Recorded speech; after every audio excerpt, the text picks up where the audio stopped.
Hello there, ladies and gentlemen, dear viewers, and thanks for joining us live on Mibime for Info. Tonight, wherever you are watching us, I should say good evening from Cameroon. We will be looking at a problem that is becoming endemic in society today and is affecting lots of Cameroonians. A few weeks ago was the case of three teenage girls who disappeared in Bamenda and were only found in a church in Yaounde days after. In this case, a lot of people think these children were trafficked by some network that operates between Yaounde and Bamenda. We must also note here that due to the ongoing crisis in the northwest and southwest regions of the country, this has almost become a normal phenomenon where children disappear and their parents never get to hear from them. And in this case, we are looking at young girls who disappear, who leave their houses and never get to return, and their parents never get to hear from them, and nobody can tell of their whereabouts. Now, weeks ago, like I did mention a few moments ago, we were all taken aback when the news surfaced online of three girls who disappeared, left their houses in Bamenda without the consent of their parents, and were found in a church. And a lot of people believe, well, even accuse this pastor, Prophetess Judith Kuna, who is the founder of the church, Glimpse of Heaven Ministries International. A lot of people accuse her of having been part of those that, trafficked or who tried trafficking this girl. And joining us tonight live on Mimime for Info is Prophetess Judith Kuna. She will be sharing more light on exactly what happened, and also we'll be looking at the way forward and how we can keep our young girls safe from what has become a very monstrous situation. Good to have you tonight, Prophetess Judith Kuna of the Glimpse of Heaven Ministries International, headquartered in Yaounde. Good to have you live tonight. How are you? I'm good, sir. Thank you. Good to see you too. Beautiful. Thanks so much. And uh, we are looking at a very serious issue here, and you happen to have come across an incident that provoked, I would say, a backlash to your person, because a whole lot just happened within a very short period of time, so far as that story is concerned. You are the lady who intervened in rescuing the three teenage girls that left Bamenda weeks ago and were later on to be found in Yaounde, and they were found in your church. How did they get to your church? Thank you, sir. I also want to observe our protocol, those who will listen and those who are already following. I celebrate everybody. I also celebrate the voice to the voiceless uh, platform. Mimi Mufos, God bless her also. It do happen on a particular Friday, that was like 2 weeks ago. I traveled for a funeral in Bamenda, a burial, in fact. So the burial was on Saturday. I traveled on Friday.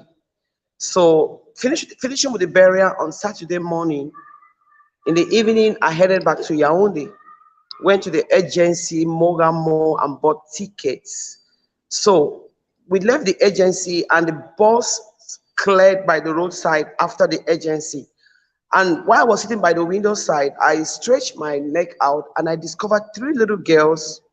They were fidgeting, they were behaving like snappers, like somebody want to escape, somebody want to catch somebody or something.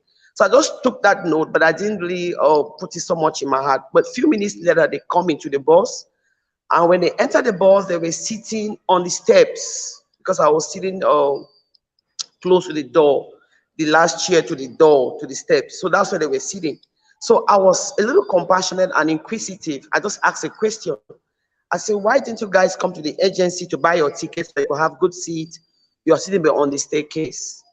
And their answer was not still very clear. They were like, oh, we came to Bamenda with our mom from Yaounde, and then she left us, so we are going back. But then it didn't make sense. You came with your mom, you're going back, then you're sitting on the staircase. So I just asked the second question. I said, what school do you attend in Yaounde? So they said they attend evening school, and I asked the name of the school, and they said they didn't know the name of their school. That was when I knew something was not really right. So I went detail now to start asking them really questions. I said, just tell me the truth, what is going on?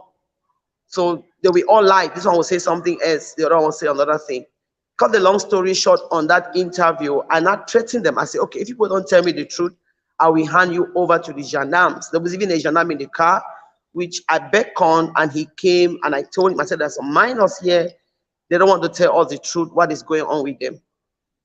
So they now told me that I should not hand them over to the gendarme. They will tell me the truth. So we went on the journey. Along the road again, you know, I just had this compassion on them. I had so much burden that something was not right with those children, because they were looking, one was even looking very anemic. So when we reached the agency here in Yaounde, and I asked them, I said, you guys said, because they finally told me that friend came to Bamenda by name Nancy, invited them to Yaounde. So I asked for the friend's number. They said they don't have. I said, how will you now get the friend when you get to Yaounde? So they said the friend said when they come to Yaounde, they should sleep at the agency. She will come and pick them in the morning, which was really risky and it was not very clear. Anyway, when we arrived at the agency and they stepped down before me, I came down from the car. I said, okay, you girls, if I just said, let's go. That's what I told them. I said, let's go, because I promised them that I will hand them over to the gendarmes, or they should tell me the truth. So when they say a friend was coming to pick them, I said, people cannot stay, because I already saw those park boys trying to jump on them. Anyway, at the moment, they said they want to remove their bag. So I went to the car. Few minutes later, my protocol that was with me came to the car, and I said, where are those girls? I was about to leave. A lady walked to me and said, please, ma, we saw what you were doing with those girls in the car. You're trying to help them. When you step out to ease yourself, they were talking within themselves if they should tell her the truth. So please don't leave them. When she said that, I felt compassionate again. I asked my protocol to go call them. They now came and entered the car. So we drove and reached my entrance. I stopped there. I said, okay, you guys say you have a number. Let me have the numbers. They had, because I asked them, they said they had their mother's number. So they brought the booklets, and there was some numbers there. One said the mother was in Gabon, that she last saw her mother when she was 4 years old, and today she's 14. So her mother was in Gabon. She has the Gabon's number, which she showed us. Then the other two girls showed us the other number. So we tried all those numbers, the Cameroon numbers that night. One of them went through, and a lady picked. That was like 1:30, because we reached like 1 o'clock in the night. So I now told the mama, I said, mama, we met some girls in the bus and we are right here with them. I don't know if you know them. Then she now told me that my daughter, please help me. That she sent that child to go and give food to the sister. She left and never came back. So the girls in the neighborhood said, she told them that she was traveling.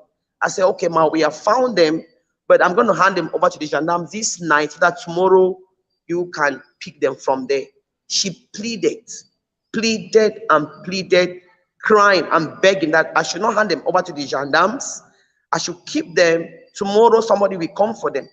By the time we are talking with this mother and we're making all those calls, it was really like 2 o'clock or 2:30. That was when we now went in, and the next morning we were in church.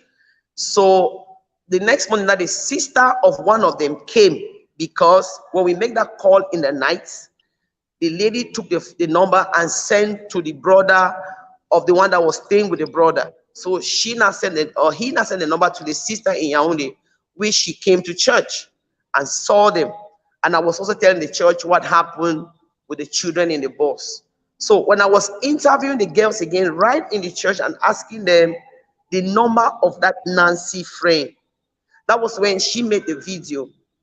And according to the sister of that one, she said she had called the other family, the other lady that, or they had not gotten to her and said, your child is fine. This is the video. I saw them in the church of the pastor, rescued them in the bus. So I don't know how she took it, but that's when she took it and sent it over that her child is lost. So cut the long story short is that when this sister came to church that day, I told her that that's what happened. I met these girls in the car, and I made that call in the night, and she now told me that the brother sent the number and the brother is on the way coming. and then the family of the other girl too, they are coming. I say, okay, that's fine. If they are all coming, let them come, take the children all in good condition. My joy is that I've obstructed these children from going astray or going wayward. That was just my joy. So that evening we kept an appointment. That was supposed to be 4 o'clock. So we went home, 4, 5, 6, 7, 8. I was so tired, traveling Friday, Saturday, coming back to preach 2 services. My legs were swollen. So when she called me by 8, I was already on bed. So I told her, I said, you are so late. We are already sleeping. The girls themselves were tired because we all traveled that night. So I said, just come tomorrow morning, which is Monday, and come very early because Monday for me is a quiet day. I don't talk, I don't go out. Monday still, they came, they didn't even come the time we kept, 6 o'clock, 7 o'clock, 9 o'clock. That was when they were calling to come. I said, you know something, Tuesday is going to be a best day. Let's clear this thing. That was that same Monday now that when I gave them the second appointment, they now went crazy. But she knew my house. I gave her my personal numbers. And she's supposed to come to the house and see the girls. I was not keeping the girls. I didn't hold them hostage from any parents from seeing them because she came on Sunday and saw them. I even asked them to go with her. She said no. They said they didn't know you want to go. I said, okay, your other family member will come. Family members will come. Sir, the truth before God and man is something was wrong somewhere. Because when I asked these girls the number of that their so-called Nancy friend, they told me that they called the number in Bamenda before leaving, and they called by the number of this other lady, the senior sister of that their friend.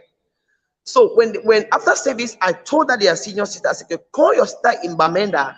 Let's get that number that your junior sister called, so that we can trace that lady here in Yaounde. And it was just flipped off. It's like, no, the sister said they could not find the number in the phone, and something, they cannot find the number. I said, okay.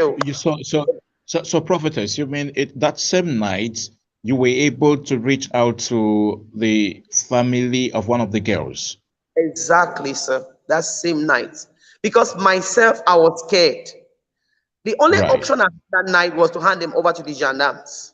Because being spiritual, as a spiritual leader, one of my job description is people. Yes, I have compassion, but you don't know who is an enemy. So I couldn't just take them in without really getting across a parent. So that's right. And legally, not cutting you short, legally, it is the right thing to do. Yes. You don't have right to keep custody of children that are not yours. You hand them over to the authorities. And now, before we continue, Prophetess, I just want to let our viewers know that this session is quite interactive. And if you have any cases of missing children, please, can you just indicate in the comment section? We understand how difficult these times are and what is going on out there. From this situation, you can already tell what families are going through as their children continue to disappear. Some have left and never returned. And as we speak, lots of people are in search of their children and they don't know where they can find them, as no traces of them have been found. So please, if you have any case of missing children or your child left home, please can you just drop a comment section, a comment in the comment section, and let's interact on this. Prophetess, back to you. This happened, and you were letting us understand that it was that same night you were able to establish contact with a family of one of those girls, and sometime later, you guys, it took like two days or so for them to honor an appointment. So what you mean is that nobody finally came. So what happened to those children? Okay, sir. Thank you. So on that Monday now, when it went viral on internet about the children in a pastor's custody and refusing the family from seeing the children, it was embarrassing and amazing because the senior sister of one of them came and told me that somebody was on the way coming. They were not expecting the family of the other one to come and let them pick the children. So when it went viral that Monday, and I called her and told her that, you know what, tomorrow, Tuesday, we are going to the gendarmes. You're going to take the children officially, because if you hand them from my house, something happens tomorrow, they can still say they have not seen the children. So on Right. Tuesday now, the children now were taken to the gendarmes, and then that was when the family members they came. The children themselves expressed and explained what happened. Before God and man, I did not know those children. I knew them from nowhere. I did not know them. I just met them in the bus, and I Right. sensed something was wrong. Being a mother, being a spiritual leader, being a pastor, being a humanitarian, because one of my job description is people. I take pleasure in people's welfare, and that's God's heartbeat. God's heartbeat is people. God loves people. Right. So seeing somebody going through something and try to help is God. The Bible says how God anointed Jesus Christ with the Holy Ghost and power, who went about doing good, healing all that were sick and had heart diseases. So the heartbeat Yes, of God. prophetess. Yes, sir. Right, people, right? Yes, it's all about people. Your job is to care for people and protect them, rescue them, just like what you did. Now, what is your message, perhaps as a pastor to the church? Because it would appear that this is happening at a time when, we least expected that in a time like this, we would be talking about children leaving their homes to nowhere, and perhaps they are falling prey to some human trafficking network, and these children are hypnotized with things that they begin to get scared that if they even open up to say the truth, they get excited and follow leads of people on social media, and before you know it, they are on the bus traveling to meet people they don't know. This is happening, I mean, like even in the church. So, what is, as a pastor, what is your message to the church, and also as a mother too, your message to parents out there when it comes Thank, to taking good care of your children? thank you, sir. Uh, my advice and my experience that I got with those children and with the ones I have, plus the one I'm leading in the church, is let me just take us back a little bit to the gendarmes when I took them there that morning, that Tuesday morning, and all the Right, family members were there. Since it had already gone judicial, I had to give a statement. So when I now left to right, go type a statement somewhere, the amazing thing that happened was that when I got up to go out of the gendarmes, I discovered that they also got up. I thought I look at them, and like, your family members are here. I'm just laughing. So I went and did my statement, came back, and when everything was done and I was about to leave, I discovered they were crying. Now I always spent a full night with those children. The Sunday night, the Saturday night we arrived was a half day. That was like 2 days where we slept. Then by 6 we're in church and all that. So it was just Monday that even though the headache were already there. But what I discovered was that the one day they spent in my house, mixing up with other children that were there, my kids, they found love, they found joy, they found peace, they found happiness, they found acceptance. My advice to parents, even as I do here in the church, is let those children feel love. Let them feel acceptance. Give them their place. Children are not slaves. Children are the future leaders. When you treat them badly, you will lose them. For example, right there in the bus, children I don't know from Adam. I already was telling the passengers around me that, can't you study so that child is anemic? The child was looking white and sickly. So when the person she was staying with could not take note that this child needed care. Now, my advice is love those children and make them your friend. I have teenagers in my house. My little girl is doing law in SOA. She's in her 18s, 19. The other one is an engineer. They are my friends. We play, we make fun. I discipline when there's need for discipline. But children so are so not. to some extent, would you want to blame the disappearance or these children fleeing their homes on the way their parents treat them or so?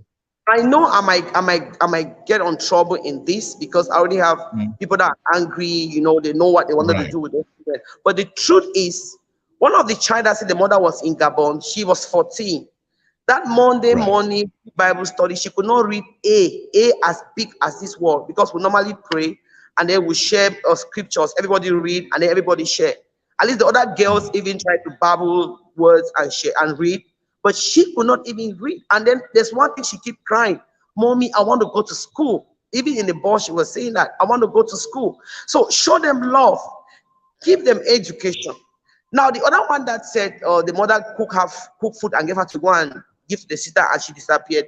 That one was just being, maybe like you said, carried by other friends, because if the mother is there, the mother should show her love. But there was a complaint she gave that her mother is bully, that her mother is always shouting and the mother is too wild. Then one was staying with the brother and she said the brother is not nice to her. Then this other one that the Right. mother was born said she's the one doing all the work in the house. She stays with the auntie does not care about her, and she wants education. And that's the one that could not read A. Oh, we're sharing that money. So my advice Yes, to parents, yes, sir. Prophetess, sorry for cutting you, because we're running out of time. Okay. Your advice for parent is for these parents to engage with their children and show them more love. But you would agree with me that to some extent, these children have become what they have become. Even to their parents, A is not longer A. A looks like something C to these children in this generation. So perhaps while we look at what parents ought to do, what should these children do too? Who now believe that they know more than their parents and they have Android phones in their hands, they can go online and talk to anybody and discuss plans on how they can travel from Bamenda to Yaounde without the consent of their parent. What advice to this kid who perhaps may be watching right now? Okay, 3 points I'm going to make on that question. Number one is the children, being greedy. Because one of the statements I heard from them was the friend that came to Bamenda was shining, was fine, and told them that she's very fine in Yaounde. When they come, they'll be fine. Like one of the girls said this. Yes, one of the girls said that the friend came and the friend was looking very nice, so they wanted to look like the friend. But it boils back down to the parents. The Bible says, train a child in the way the child will grow, and when he goes, he will not depart from it. Children need balance. They need love and they need discipline. When you discipline a child out of love, they will understand. Children are not just discipline. They need love and at times teachings. Explain. Don't just be wild. Don't just be, too hard on them. Especially this generation, children, Android, like you say, Android generation, they need discipline. At times you can take their phone from them. At times you show them love. At times you draw their attention to their future. Show them reasons why if they do this, they will go astray and they will lose it. Now to the young girls, consider your future. I know that at times they will not see it at this initial stage because all they want is that outside life, get crazy, jump here, jump there. But if they can have some education of their future, is more important. They can control themselves. And then prayers too can also help, sir. Right. And prayers can help as well as counseling. That age of puberty is the most challenging in the life of every teenager. It's the most challenging time. We feel now that they are big enough to make decisions and make some choices.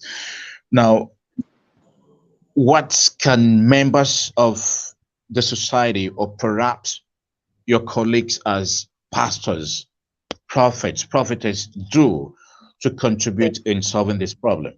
Thank you for that question, sir. When this thing happened, that's when I discovered that the society so hate pastors. I was amazed. Some people were saying that, where is the so-called pastor? I was dumbfounded for hours. I was just silent because yes, the truth is, sorry for cutting you. I understand you were disappointed with that, but normally society is supposed to react like that because of what has happened. Other pastors have also made things look very difficult for genuine ones who are doing their work like you. So you can understand the public. Yes, sir. Let me say something on that line. Now, it's during this that I now understood that some pastors have made it difficult for other pastors. Or let me not say some pastors, maybe some people that bear name that pastors. Because if you are truly a pastor, you should do the job as a pastor, the heartbeat of God. You should serve, you should do it. But if we now bear the name and then do it contrary, it brings a stigma and a disgrace to the name pastors. So now in conclusion, for those who really hate pastors and feel that pastors have duped, done something wrong against them, you can't stop using 10,000 or 2,000 notes because you use a fake sorry, let me get counterfeit. You can't deny to use a good money because you came across counterfeit. Even as much as you have fake people, you still have some real people. So let's not just deny the fact of God, the sincerity and the truth of God because of the wrong things. You still have some good people that can do something. So to other pastors that are still can still do good, I know that some people might be very scared to get involved in something like this. You do good and it turns to bad, but we can't stop doing good. We can't stop because if you meet it every day in the church, on the way they come around, you meet them, you keep doing good. But I think my advice is do the good and make it clean and clear so that tomorrow there will not be stigma. Because there was a priest and a Levite that saw a dead person, a battered person on the way, beaten by thieves, and did not care. I could imagine their fear because maybe they touch the person, they'll say they're the one who killed the person.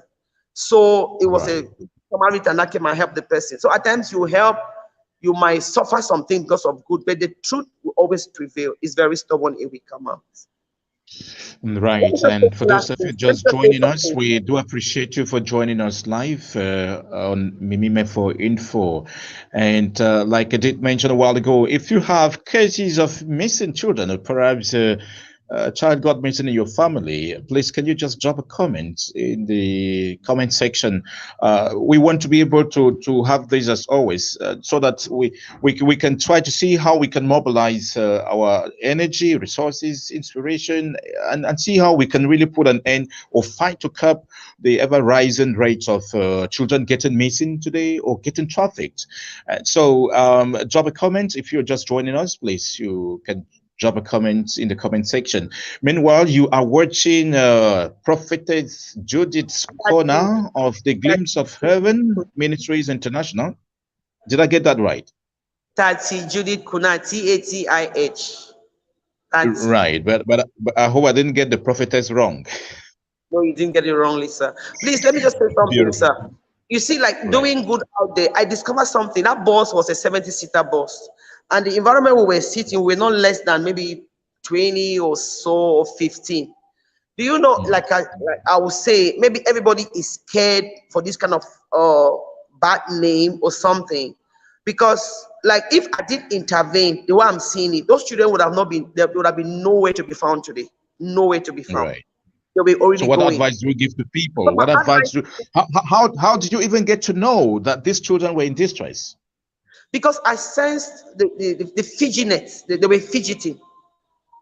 They were fidgeting. And they were, first of all, minor, 13 years and 14 years. Let me keep the spiritual part aside. Let me just put it physically. They were fidgeting and they were not very clear. Now, to the point and the fact that they were sitting on the steps of the bus and not on normal chairs in the bus. Not on normal chairs. And I felt, I really felt bad. I felt bad. Right. So to the society out there, I know people are so scared of doing good because you might do good, it turns to bad like mine. And because of that, some people just shun it, they run away from it. They don't want to get involved. They just avoid everything. But the Bible says to him that knoweth how to do good and doesn't do it, to him is sin.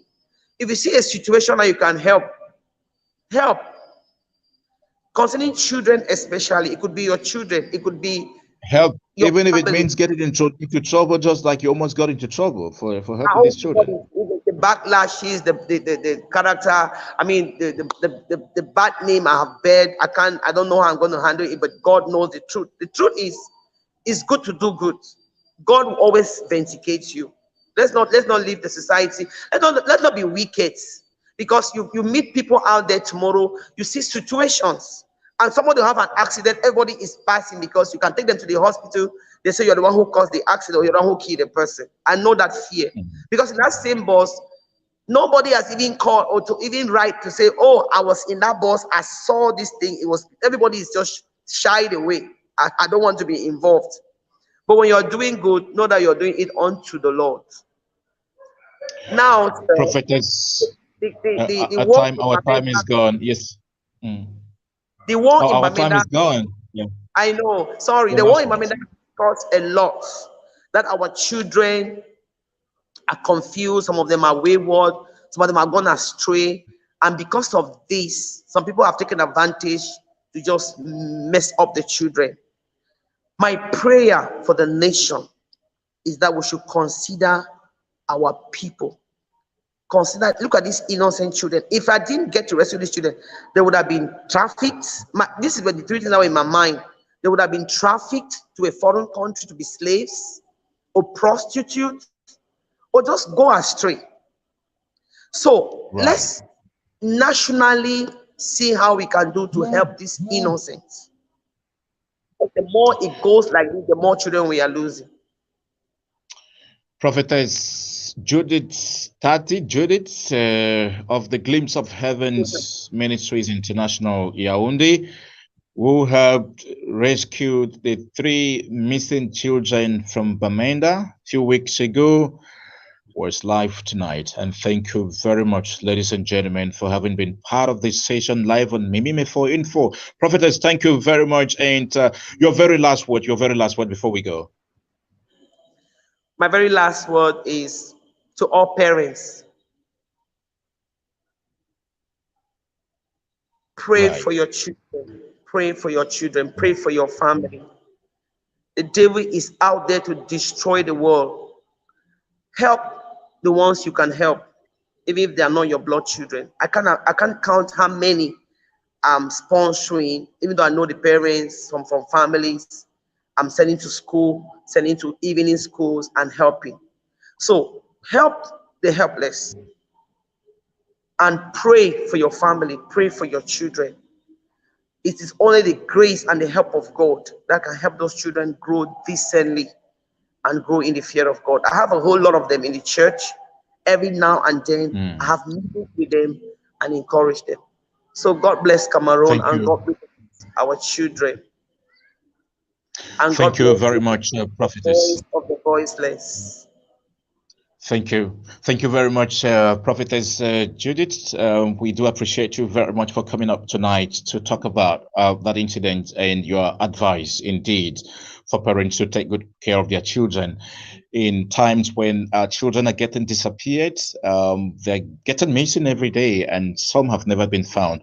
We do thank you as well for watching tonight. Thank you again for being with us, and we do appreciate. And we look forward to having Prophetess Judith sometime later if need arises. My name is Michael Power. Thanks for watching, and follow Mimime for updates every moment for the very latest updates. Thank you for watching.